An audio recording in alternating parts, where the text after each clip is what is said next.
ಅಮೃತವಾಗಿದೆ. ಮರೆತರೆ ಯಾಕೆ? ಹಿಂದೆ ನಾನಾ ವಿಧವಾದ ಕಷ್ಟ ಕ್ಲೇಶಗಳನ್ನು ಉಂಟು ಮಾಡಿದ ಆ ಪಾಸಂಡಿಗಳ ಸಂಧಿಯೇ ಮಲಾಚನಂ ಯಕ್ಷಿಸಿ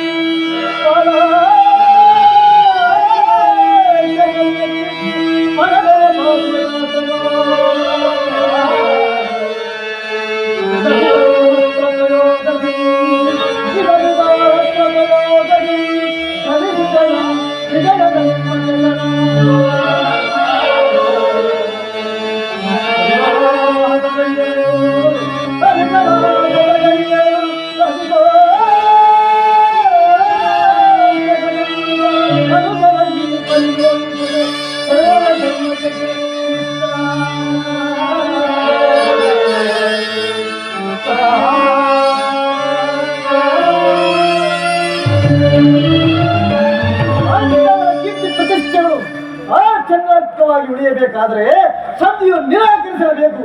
ಯುದ್ಧವನ್ನು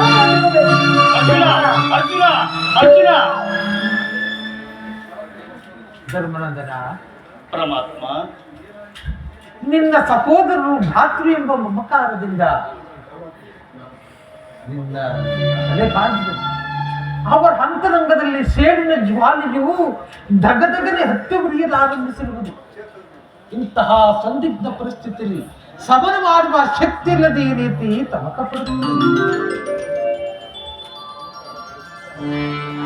ಇಂತಹ ಸಂದಿಗ್ಧ ಪರಿಸ್ಥಿತಿಯಲ್ಲಿ ನೀನು ಯಾವ ನಿರ್ಧಾರವನ್ನು ಕೈಗೊಳ್ಳುವೆ ಧರ್ಮನಂದನ?